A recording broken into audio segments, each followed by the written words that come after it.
hodo a yensa asoso no ebra so ese donhwere baako entem yetena se esi nkonya na yede ensam no nyina esom Ghana fo se agemensem wo prem to bre ekasebo ensam hodo a yede ebra wo no wokwa yententa akase no eso a eye www.dlfmonline.com wokwa ensam no wo betimi akenkan bi ewo hono mo a wo so beti ensam ase na ensam hodo a etwagu ewo Ghana ha no wo so watimi atibi sada nso anansam a yede enam ene awie no so wokwa yen social media handles no a YouTube yeda ho Instagram edaho ana Twitter nso ensam no edaho ne nyina no de ehia se wo be search for DLFM 106.9 ensam no wo ba ye Facebook no eso a eye Facebook no eye DLFM 106.9 fa o message wo comment ne nyina fa to ase e wo comment section ho yenso ye beje breda ensam no ya kenkan na wonso adwempo no ye de atodwa amedom no nso etimi atibi ewei ensam a ye de enam no ene ehu videos ane pictures ni nyina no wo betimi ahwe bia ye Facebook no ejira ne naso a emu ensam de obetie bie enne se ye beko asante mantamu a na kuro ayefa ne se dadwen eben woboase me na okase kan kwanhia etimi asi ama enipa enum wo mu nyina to ya nom ewo nse do ama afoforo makomako edu nan so ba bia wo mu da no eni enyan pa emu nsam kaseboyi wo bete ye bebo e de awura asante mantamu kuma se ne honom ena joso ya wankroma enipa makomako nan ekohye nkwafiri kwanwo accident ekun wonu mu nyina na ye befiri asante mantamu a na ye ba emfimfe mantamu na anasefo ne a doctor fo wonom ewo kaso a wo pekuma ene ewutu senya is ene ne mpotamo eno a abusuafo bi kwoto sha anasefo no so a wo mo abro wo mo patre sa nya asem keto ne nyina no ene se wo mo de wo mo de hye ebeto a yasabia honom a medical negligence nti wo de hye na wu abusuafo no buafu se de wo mo sia sibira anasefo no ye de video no ebetre wo a utumirika a wo so betima hwebie ewo Facebook no eso yebebo edi awura amansia south mention no emu hanom ena make say a doctor for mo hanom na fin so ala sabia hanom abo moden ase eye efa kese pa ase malaria tibia nkum emofra wonom enifie enumro so ni sente no wonom edi pa ba enfie na ede o manim nti ni je kese e ma twedi afo yakopon na abusuya ensam no awiai de de nam no edoso papa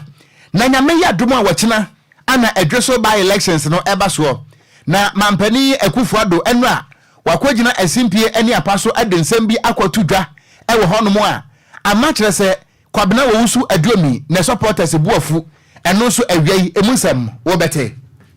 yebebo edi awura o mampani da John Dramani Mahama na kache na wadensem de atudwa e kiremu a Ghana mampani na Akufo-Addo oni tumi so no be kire ni pakura esese obedi na ade wo mra odi Ghana bedwa ebeto ya de kasebo no bepiam ewo my Ghana from mantamu a na wo manfo ene adehia wonom ewo avetakpo wo mo kire se fitibra Ghana ya je ya ho efra kwase kokko ensem ekwan a eye tuntum kotal wo mu hubida bambo enso abro wo mo a sesei emunsem so wo bete awiai ensem ni pika ho na awiai de besom Ghana fo se agemensem wo prem to bre ekasebo ensem ahodo a yede enam no wo ba yen Facebook no eso a eye DLFM 106.9 aseda bia ohonom kan ho na yemfa emma Pensword Ghana wonom eye dwumako a se eba exquisite collections of souvenirs a eye Pensword Ghana ye madwumadie bia wodie no ase etimi ye nika sada nso ana ye manimonyam so etimi ba dwumadie na se a se wo ye yie eye abadintuo se ye indoor outdoor anase den event bia no eye Pensword Ghana bomode se obefra wonom 0244 622 494 0244 622 494 me pacha wonom ewo kokobelemle wo ben ATTC wo bomode na safra wo mo a bibia nso ebetimi akọ enkane abusua wonom ene adwuma ekua ene hwai wabo ya dontre se yemfa nsam no mesom Ghana fo se agemensam wo prem to bre ekasebo a yedi efri enkrapompore mantamu bofotene ba ko atifie po ya toye ene anafo wo me ebedi yen ayawo DLFM 106.9 akenkafo mienu edia mejeso eye Grand Stakatia mitenkura wako Okogyeabour Ocran Nhyiraba Kwadwo Sammy afa ya busuan do hwere ba kontam dedredam na twen di se keji madam wo bia kwada zipoi na ensam no yensane mu emfa nso mu DL News.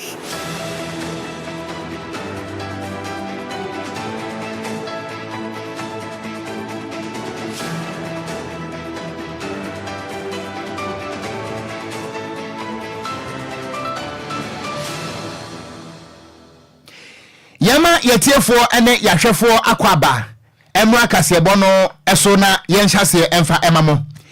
Yehya kasebo na se amamo a na ye kwadadwen.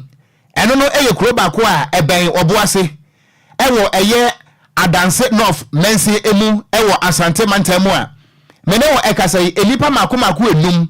ana sabre wo mo atoa wo mo enananom ewo ensiedo a emu makomako edunan so. Baby a wo mo da agise wo twedi amponyankoro pɔ kwa me ebem. Ne nyina no ene se ka nkwanhia ana mene okasai ajepem pran kas miensa ade twahia mu a mene wo ekasai enipa makomako enum de atoem ho no mo ano enan etoa yanom ewo ensiedo ana ba ko so ka ho womde kwaduru mu ewa ya asabia no wono so akowu aka ho amene okasai aya awrehosam a enipa mako enum ana womo etimi atoa yanom ewo ensiedo na ensam no emu enkyeremu enie awrehosam no ekyeremu a eye car anase Toyota Hiace eye trotro and the registration number eye AS 2889-19 na abranti a wotwe no wanya emfinsha makomako edonku no 19-year-old boy ana wotwe saka no edia ye saka ye eye osai ahenkura ana kyerese wote ka no mu a woso enipa na wode wo mo efri dunkwawo ebe kumase sada nso ana ka ba ko no so ka akwanhia no bie eye trailer a wono so ne registration number eye AS 468-S wono so wapania na wotwe wo mfinsha makomako aduanan eba ko 41 years edia ye saka eye Kofi Mahama na wono so efri anwan kwantempo no so a na wono so ade nani akire mu ewo woboase ana ka ba ko no so ka ho bie emane miensa eye Jetta Salonka yi ebie ne registration number eye GT 3171-11 wono so abrantia na wotwe wo mfinsha aduanan ye fa no Ofori Samuel Ankra na wono so enam san kwantempo no eso a womo agina ho bie ene DL kasebo edi nkomo no womo akire mu se eye Toyota Hiace a abrantia wotwe wo 19 years no and the registration number AS 2889-19 no America tenta na wodie ewo kwantempo no so anya asam ketua na womo akirem se esan America na wonam na ano odenti we lusu break ya wanti mian control eno ana wodi tisi form wasabre no woni trailer asabre no so nam kwa no so eba edi kohia mu a ene pe kenkran na no ana chese sabre nso eye Jetta eye Salonka no wono so edi America banti no wo hu said akwanhia na sie no wono so antimi an control ana wono so edi bewura mu a mene wo ekasai enipa makomako aduomu ana na wo mo egu saaka no a na abrante no ede enam emu atoem ho no mo ano ana emu makomako nan wo mo etoa yanom ewo ensiedo a obronu bekasa ad export no wo mo ehuye na wo ba ko a wo ka ho ana akwada nso ka ho bie no yede ni koduru eye AGA hospital anda ho no mo ano wono so andas forecast abrante no so afamu atoa yanom ewo ensiedo na awrehosam a esi yei wo shankani ana otwi eye trailer no ene abrante ana otwi eye Toyota Hiace a wono anachese wo konso accident no enya de se wo mo etimi ewuye wo mo de wo mo survive enu nti amanebo ne ekiremu a enipa makomako enum asabre yi wonom atoa yanom ewo ense edro no eya de se oboase government hospital ene e mochire ane de amuna kogu a wo mo a epra no so dunan wo mo egu aya mpa so a wo mo nan esense awiemu na busua wo ba ye Facebook no eso a video no ayeka ho asem no aneda so no enu nti accident we etimi akum enipa mako enum at the spot ama enipa mako edunan so baby a wo muguo no agise wo twadi ampon nyankoro pon kwa me ana wo ba mu wo ba ye Facebook no eso a ene video no eda so eye DLFM 106.9 wo ba obetime ho sɛ de ensam no esi etie na wo so adwempo de opesa wo ka sɛ wo betu ahyenkafoofo sɛ wo beti wo mokokɔ ni nyina nso e wo hanom a wadwenkyerɛ yɛbɛkye ade atomu na wo mo a ehu bie a yɛbɛkasa eyewitnesses anase bystanders no wo mo ene nsɛmtrofo edi nkomo akyerɛ de enti akwanhia no fa so eba ye no emu nsɛm enie kwan no so no esua flow etono no fa nkyɛn wo sabe kene so ba etoto no ɛna de ko bomb on the board private kenim na fa so eyi firi so etini pa no to do so bie gane ɛna de asama to ye de ebi nto ye da min kan da da ɛna black sunday emu fla yo ama pe ye ko etremi ye ba no private car no APA ana we no so trailer no asu fu seba ana stand the no so e dey fu obo aseba eti we na pie private car na straight car ya dey double on the top we pie no to am for you ana we to be this say obe save we no ana final so no esa so to no me fan chen we stand the car so ba to no no di ko boom private car na fast so it's the point of those who be jame sama to dey obi to in Canada e fan pa be taxi do mo ko eji ni mo amu se ko ika je se mo ika wo ni pe ni pa be ku ewie pa na yes I kono se ka chese e me fo obi na eji ne fa so papa be no da maye ala kwa ni do ye no wajimi ya banana e je pine je pine from me ka be ka e ba ka me ba no ya atakwete chiafa stomach ka se ba se di pali na bless o me de o me pie na me nya ba ko sia ko e de ye yo mu ya be e be gu form e de gu form no ye nya ambulance ye nya le ka dia ko e no ma be de 5 de ewu e so bi ki ampo no e de o fa o jira na ye ni ma gu form e di pali gu nya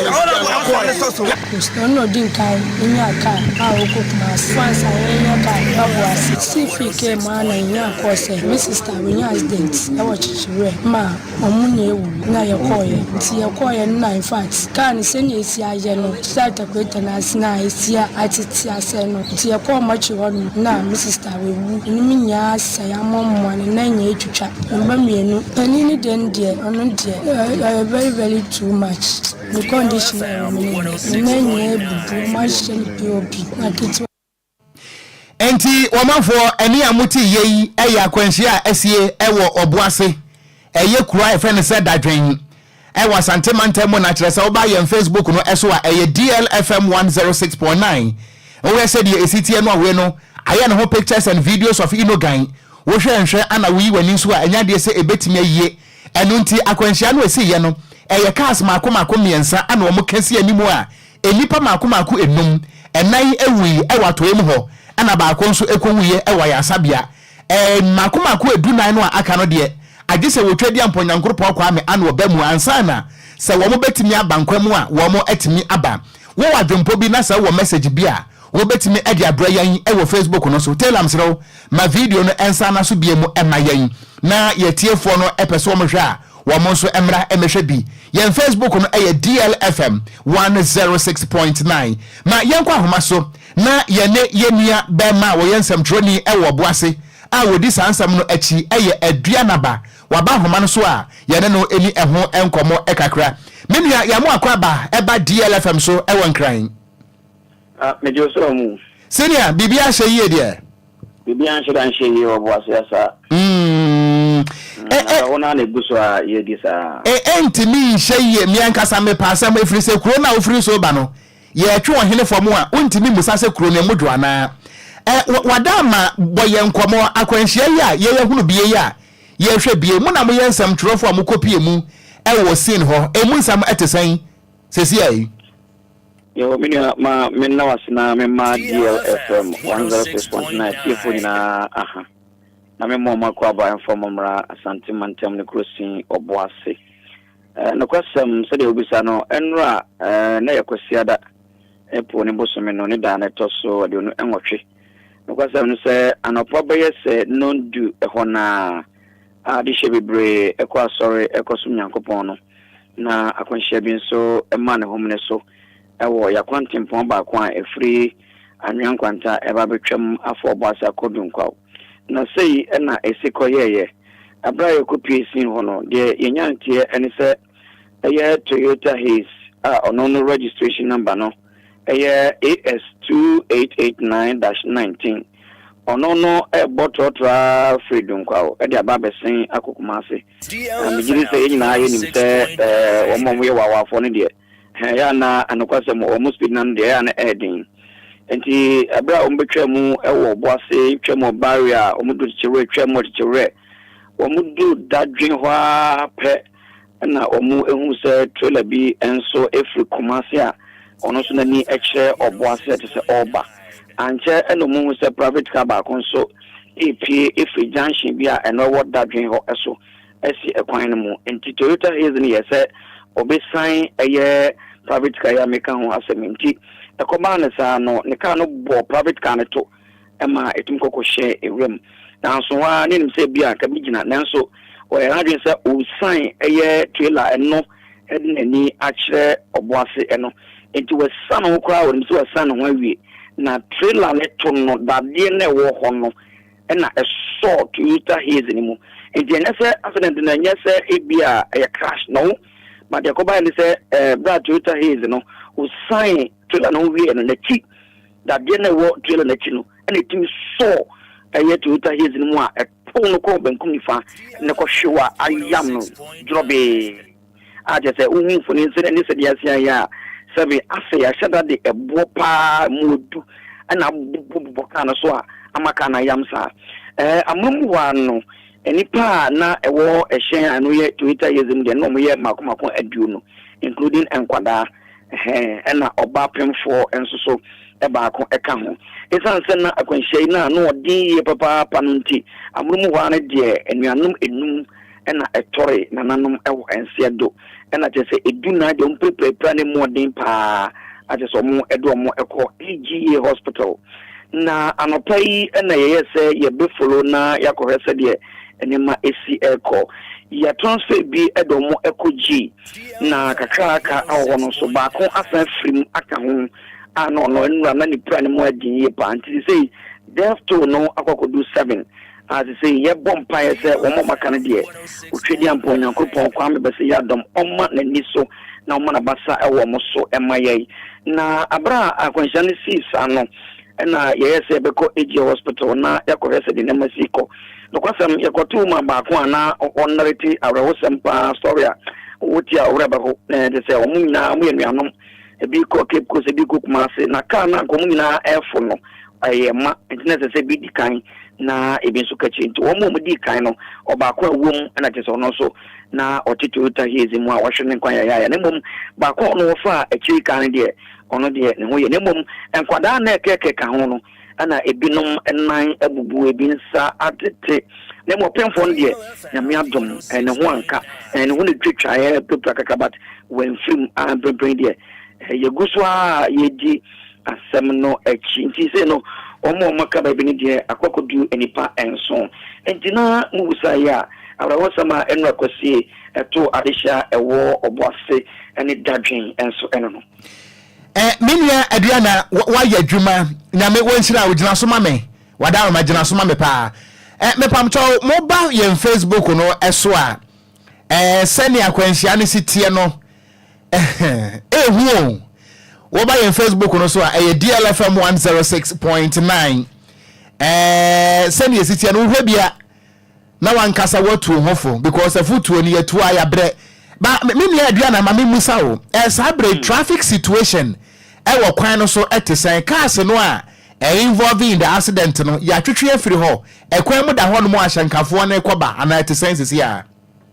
me dan se bebre me nua bema no kwasem akoba na sa no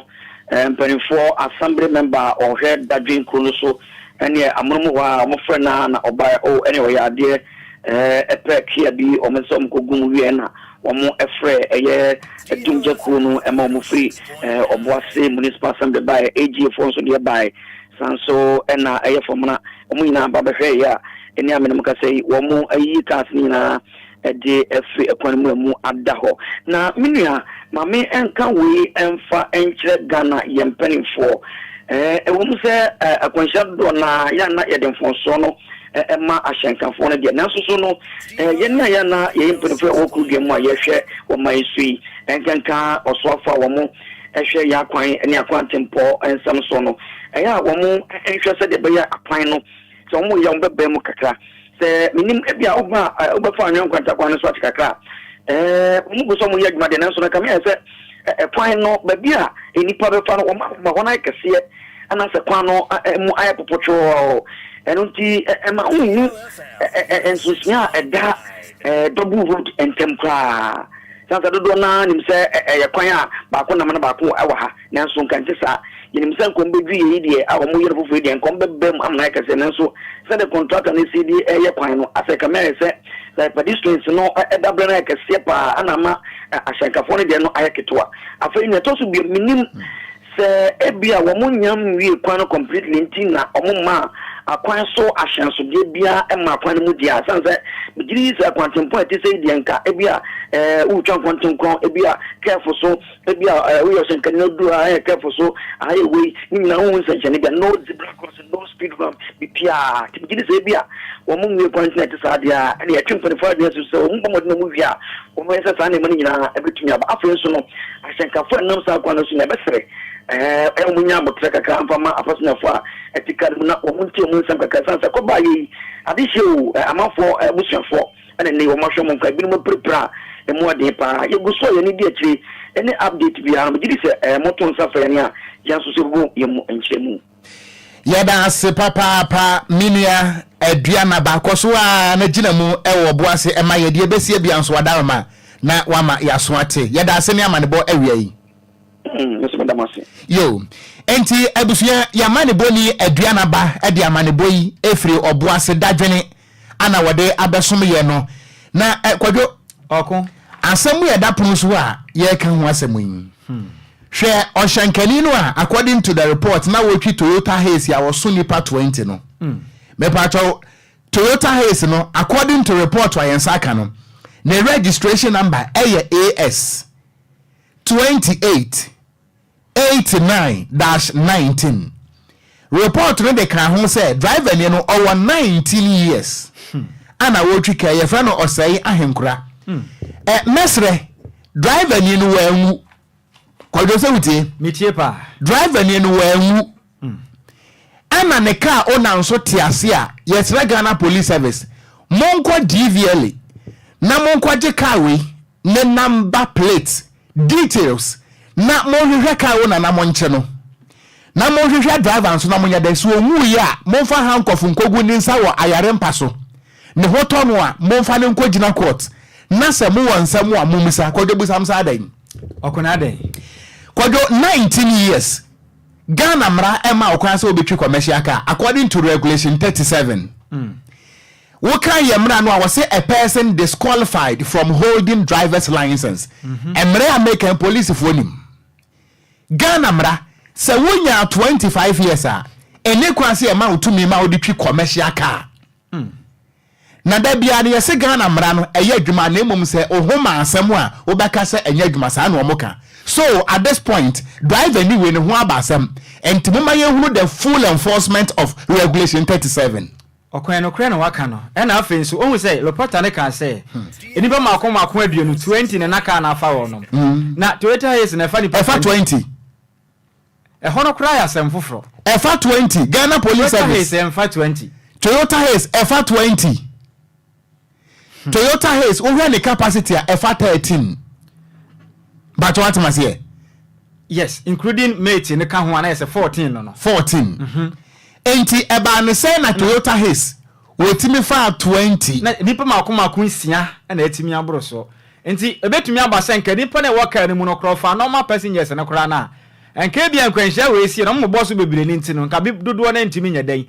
but yes o mabo apisu enti no dodo no na ewu ko piepia binum na nipa 7 na sesi akwa kodru so dum sa ma cha me be ka de ka passenger ni bi pa mate ni bi asomo ka metim no ni nyina ne se mate ni ne fa boro so o ka na o challenge ne o ka ni na manage pa enti aya mama yanka sem especially passengers no se shankani ni fa ni pa na manaboro so a nyakukuduro na ka cha ne se de oye no Ghana mra nkyere sa because ha adwen Kwadwo me so disappointed ha adwen ayana obi tinchan ya wo na adwen nyina ne se se Okogyeabour ni DLFM fo ampa police fo asem adwen obi afa no no enye so obi ampa obi asem wo na da police fo yi wo mo ho uniform no gu hono mo a enye ye nua ma ne ye nua mema ne wo mo a ana me boa but regulation 37 a person disqualified from holding driver's license why any kwasi a man a driver's license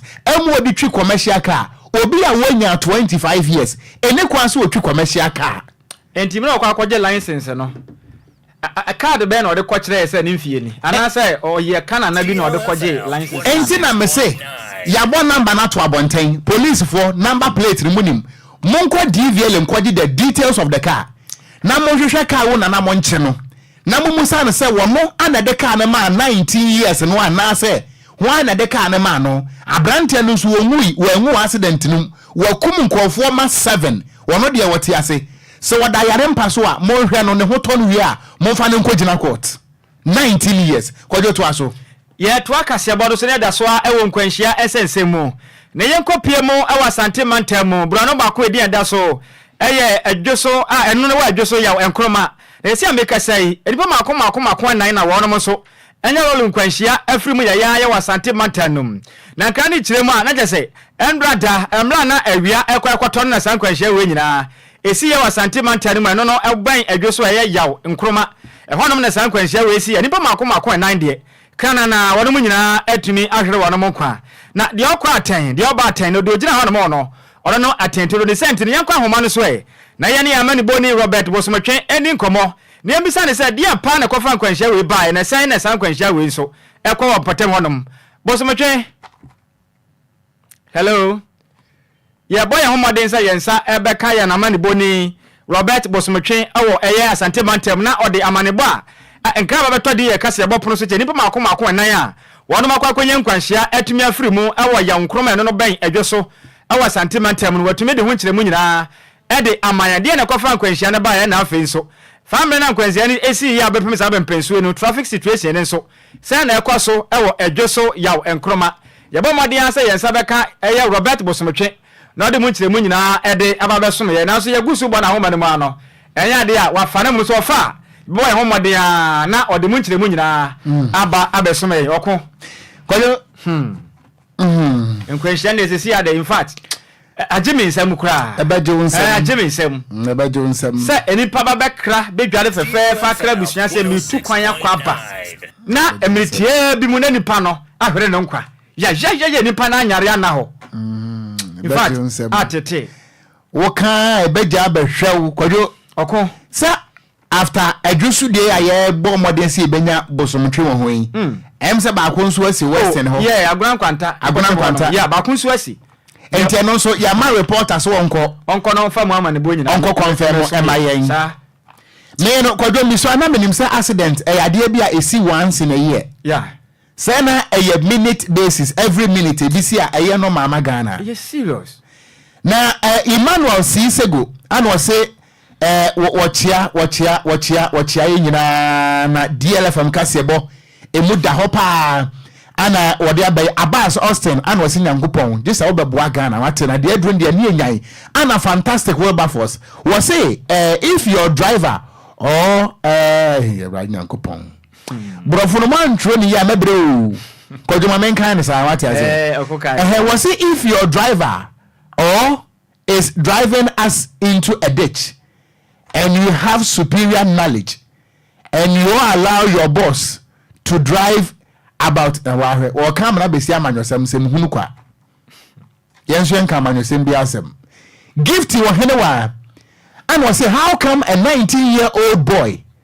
driving such a car with that capacity and was wo mo ewo no so nyankopon emfa wo mkra ensie yie Robert Gameli was it the accident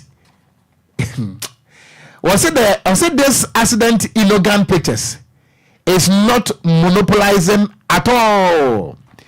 We pray God to birthdayizing tomorrow's date. Ewura dinyankopon. Emshaka sebona arewo na oko enda mesia fem pa mesia fem utie maame na o kasa na oso oni ni nua ba ni na etu kwan ene ni nua ne di kan nya aka oso ni woni kan kotwen no so ba na je sen ko no so kra fo sa aka ni bi no nya mu kwan a enko no so aku emofra totofe wa mu nka bi hyemu obi nim ba bia nkwala yi da be kwa akwati so obi kra ba ye Ghana mampani a yenim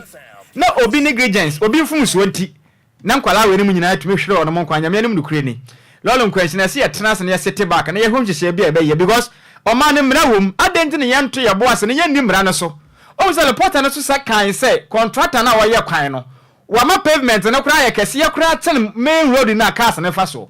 enti sa contractor we ni so no de pa na adenti na mpanifo ye hwe han ehwe na ma ne di sa nyamlansem no na my gospel musician and the supervisor road contraction Enquire a contract gospel musician. Na ye pe kwan papa. Kwadwo ye pe kwan papa. Okome nya sure say ye ni abre. O man me nya sure say ye pempuntu.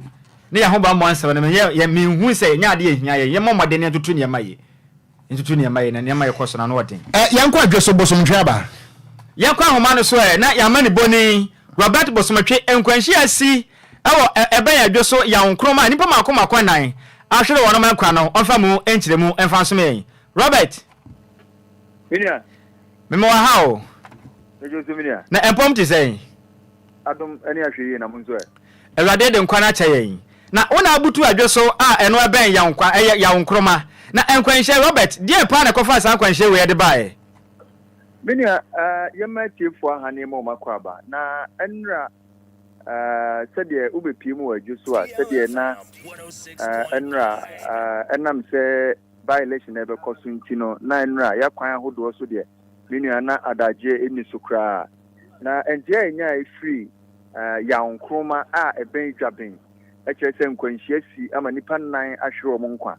na deɛ ɛkyɛ ne sɛ wofiri dwaben ɛɛba yɛnkroma a me nua sharp curve bi wɔ hɔ na driver no eye ye call ye nkoma a ye tie ye ne se driver no eye overtaking na overtaking nim no ho ye curve ntina car bi ba o wanya kwan anko na wheel da bi ana eno nso enam ne kwan ho a ono nso ekọ na oshankani no de kọ ball sa wheel da nim a ekofa asan kwanhia ba na me ne udu a na areho abofra wanya beye emfie mienu de komiensa campaignfo ho a ema sankwanhia no bae na menia wobepie ma na awerɛho pa nipa nnan nwa na nkwanhia si ye no omo nso ahwere omo nkwa timenia wobepie mu ho adwoso dwaben yankroma ntem ho a enra nkwanhia si ye wo dwoso nipa nnan ahwere wono nkwa no sei na metinye atwamfoni ne kakra ade akyɛ ne atifo Robert sesia no ohwɛ nipa na wono mawuwo na eno achi no afoforo bi so epreprae e wasa nkwanhia nim Minia afoforo preprae na enra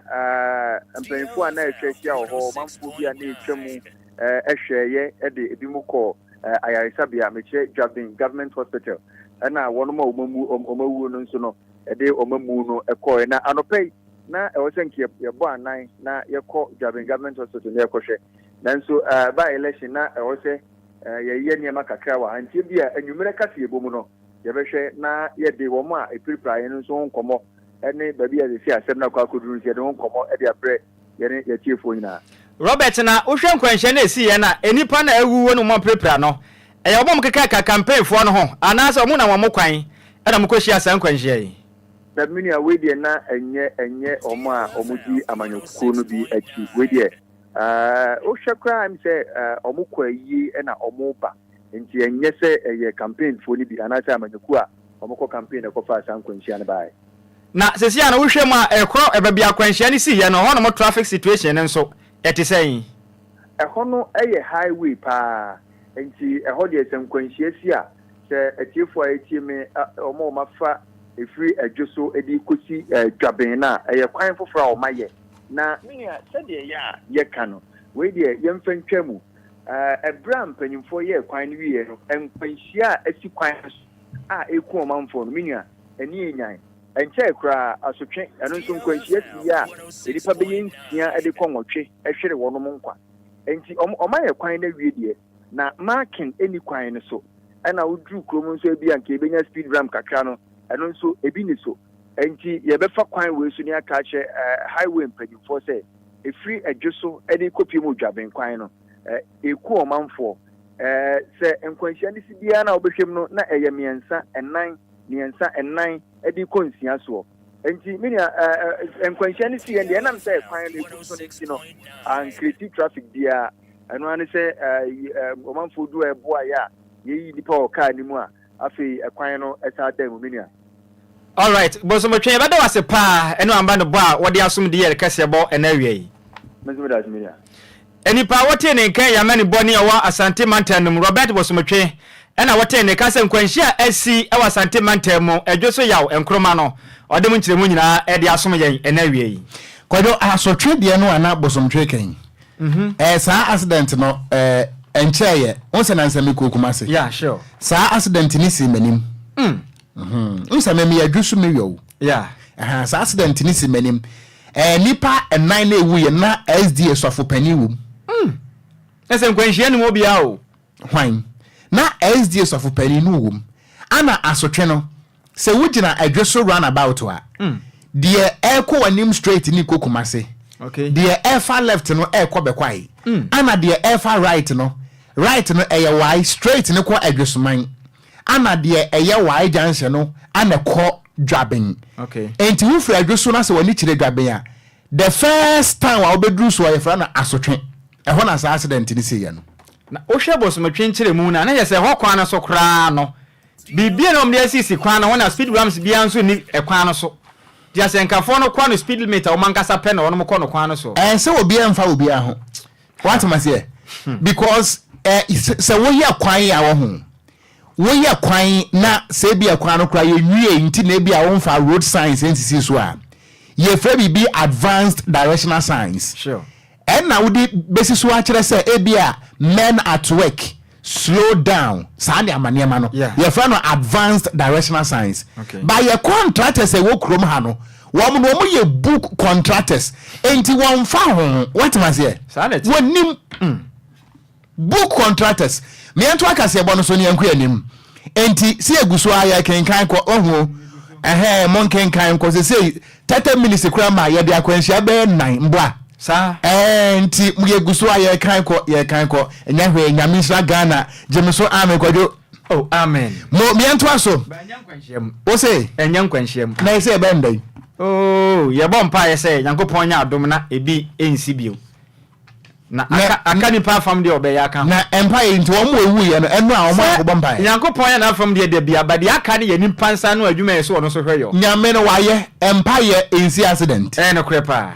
But still na ye be bompa. Nti ye mompa ye eye ahweyie. Koyo okon no kre. Opa me enya Bible emfanye soakings manom. Enipa anya hwe a yebekwanhia no kre. Me ento akase ebo no so na yenko emfimfim mantamu a ye kɔ kaso a opekuma eno no ewo awutu senya is mensimu emfimfim mantamu na enra anasefo a wonom eye adwuma ewo kaso a mother and child hospital kakra fa wo mo ni so patre se nya samkutua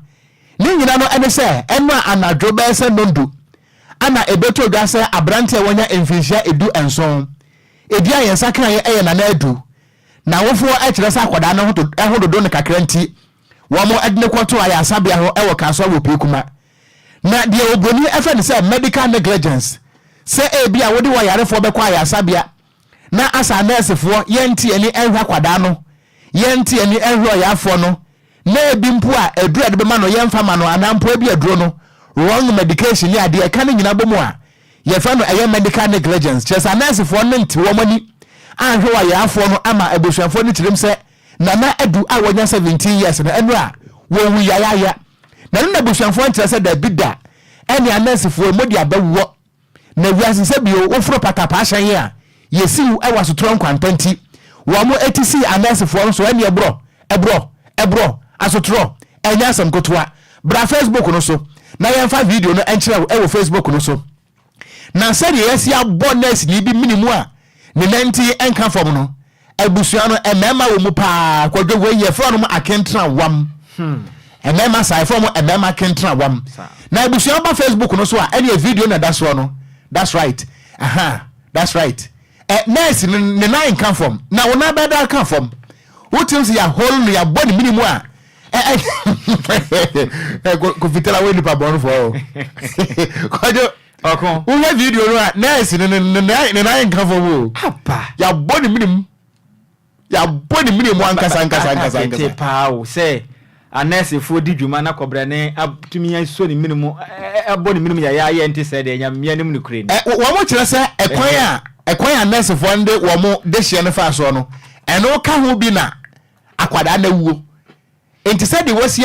abonus ni minimum pa wo Facebook no so ne pa to bra na o say Kofi Kwadwo okon o say kanemu ani esua Kofi in China no yeah Kofi tell unim Kofi in China mafia versus ninja sa Chinese ne karate no on say emra wo holu nurse ni minimum no ana wo ye say on say nurse ni ye say wo de hwedin aha wo de hwe aha nurse ni na wo she nose mask no wo de on do eh say the night crime come from ko be pando sumu kra answer aha mo Kofi Parliament was say 1 step forward 10 steps backwards and your friend Kofi in China no Kofi Parliament aya there what you say why be pen say as a wonu obi ko ho kwadwo now na ba ko animu na ba ko akire no your friend 1 step forward 10 steps backwards and na Kofi Parliament eken o ko nyina na wo hwe wachi nso that's right se ba se woto na wo ko wachi baby ye gina baby abegina no begina yi that's right na utim se boy na wa holu nurse ni no utim se wa bema mu utim se wa brane ankasa enti eni nyina no ene se wo mu kire mu a ebufu abafre se medical negligence anase for no na ya ma kire se wo mu de hye ni ewuye na wo bra ye sibiri wo mu esa no eya akwada ya wewe ni papa your friend Daniel eye hebibo and one nsem trofo de nkomo na we kirim se wo mo ba no ba ye no anase for no anti wo mo ani hwa kwada no ye firi se dia kwada yi sibre na wo mo frɛ nurse ni a wo mo frɛ doctor wo ma na kwada yi bra ni ade no na kyese nam so a ma asade no etimi eba ye na nso ni nyina mo no anase for no kyese nya no korɛ na eye medical director a wono wo anase medical superintendent a wono wo Kaswa Mother and Children Hospital doctor at Petogbo digbebo and one nsem trofo din komo na wetirem se nya no kure nsem abusuafo ne kan nyina no anya no kure na nso me na kasai aposifo a Kaswa akwa che abusuafo no de enti a wo mo akosibiri anesefo no esa momye enti e wabra na ebro ene ye hwe no ekoso no emu nsem kakra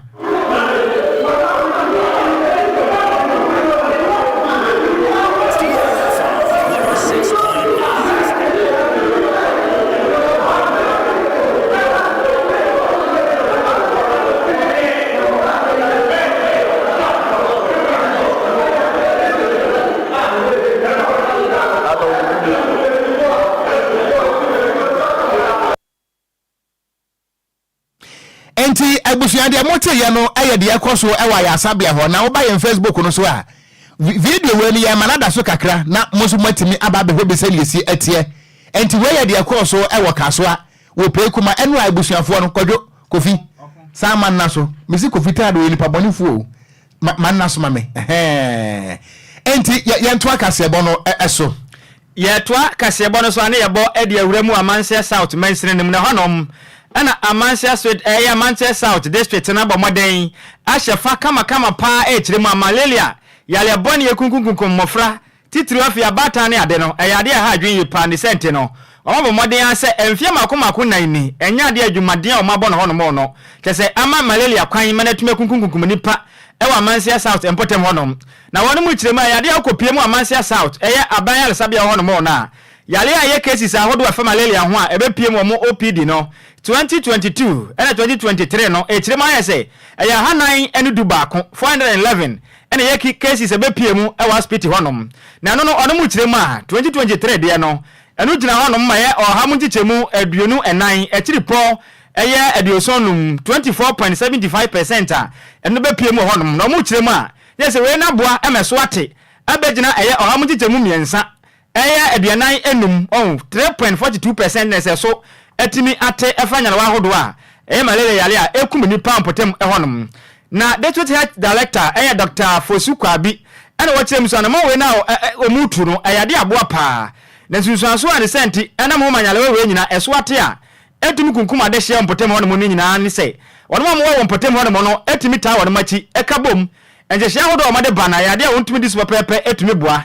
ena afi so aye Asanko Mines Company ni so ayade mo so boa pa ede niam ahodo de beboa wonom eno ka ho bi mesa inyalewa we nyina no eso etumi ate na mo ne semtwerefo kasa no ensem bi say no to semtwerefo enim. Malaria being of the 10 diseases in the district, for the past 4 years we have not recorded death under 5 in the district, so it means we are doing a lot.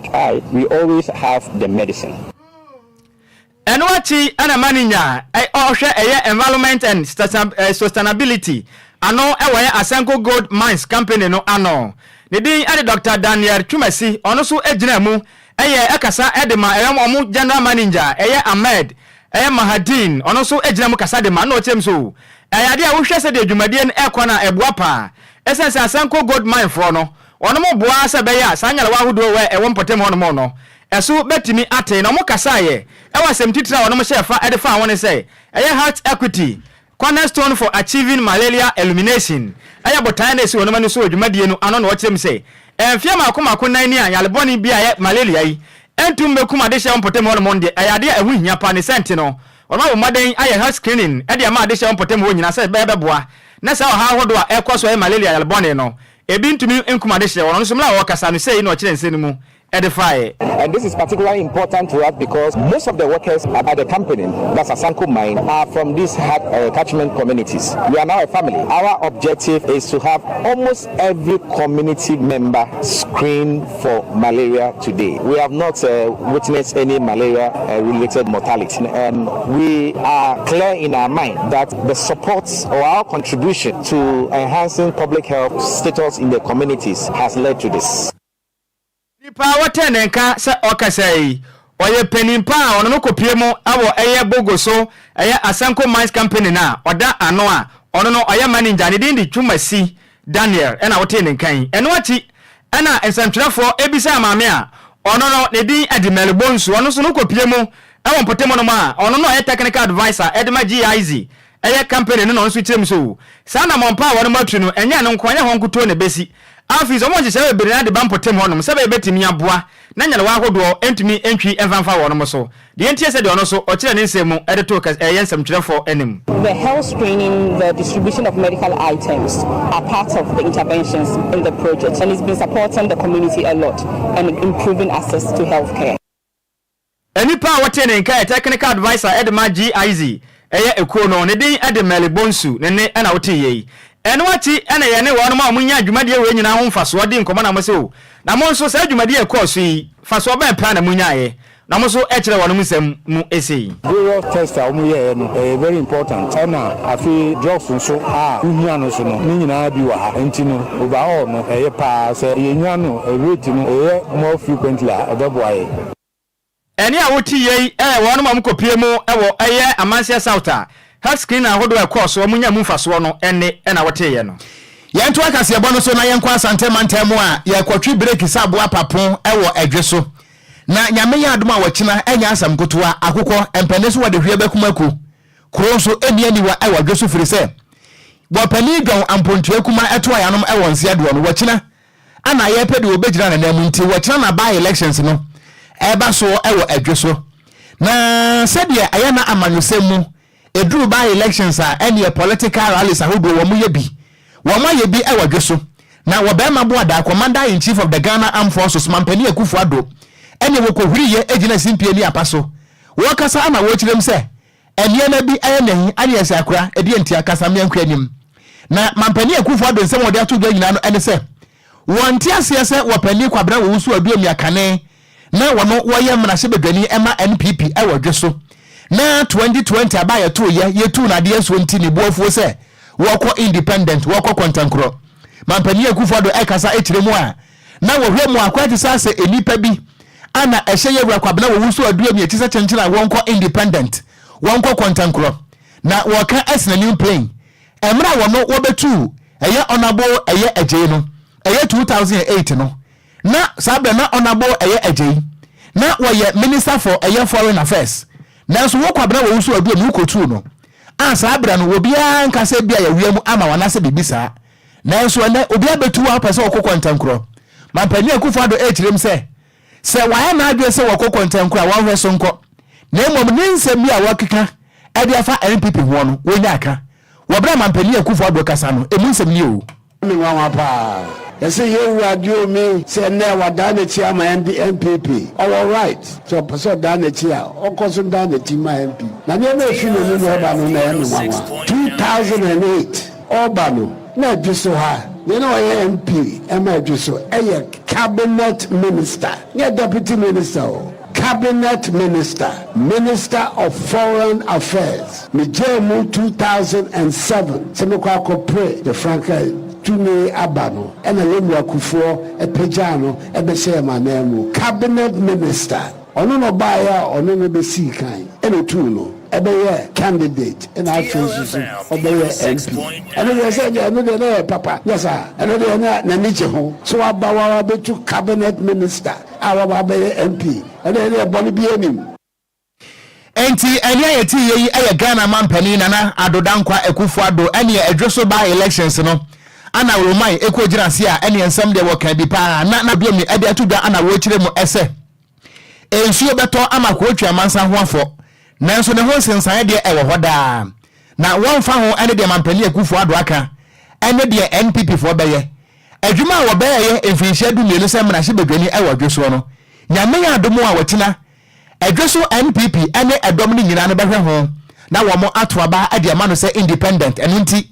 emfa wo se mampani Akufo-Addo obekasa do hwiridu kwabena wo wusu adu mi ekire se wo wawrehye mu se adwumade a waye ene adwuma pa waye ntino wo be wini se independent candidate ade ama edweso emunsemiye. My chances of winning, I know it's very bright. It's the people who vote that has called for Jimmy. So I believe they will do exactly what they want to do for me, that I should be voted for, so that I go to parliament and continue what I did for them years ago. If I lose the election, what happens? I'm a civil engineer, I work. I'm not going to parliament because I want money. Eni ayeti yeyi eye kane a ana opani akane na wono woye emrahye bedwani ewo NPP trimu ewo dweso yewa engineer kwabena wo wusu aduomi ana wokasa yeyi na enu achi ana kwabena wo wusu aduomi ne fans anase na chitafo enso ade atudwa na wo mo ekire mu se ade no a NPP fo no eye ewo dweso no wo mo de wo Malaysia miam ese tetrem fraud boy eto benkum tonifa wo mbekọ so ato ade amakwabena wo wusu aduomi efiri se efinhia du mienu esemra hye bedwane no edwosofo enim adwuma kwabena wo wusu aduomi eyeye na wo mo ekire mu a wo pani dwankuma a wono wade NPP di na baaye no edwoso NPP office pe anetimi siye wanye hwe amfa madwoso nti kwabena wo wusu aduomi a anom sa de neba Yenye teacher for enti yehwe asetrem na yato aba sinsie days wa yede adwuma yetumi be adwuma na yapon unya disease skalkra back the way you say to when you chop money ni say enti wo se yato aba ye benya ahoto Bye no wa maboy anu ma se akofa lawyer ba say MPP for my omagin say Ghana na ye omodia cars na omodia aba no omodia abakọ e brother na be hu pani a owo mu wadwoso ha adiomi na ye de sticker na omo se emfa adiomi sticker entita ye ka ho omo na efidie yesu ye wo ha ye be ye omo asen of style omo utia yesu ye be giedi ne ya kire omo se ntu hene a na chi na oko no papa tenten pa nya woti pen no the MPP enti koyo Oko. praising Hallelujah. mu so nti am kansa Yeah. ene one ready enti abusia apakan GH atrase latest agopamaso nsam yemfa ensom way DL News.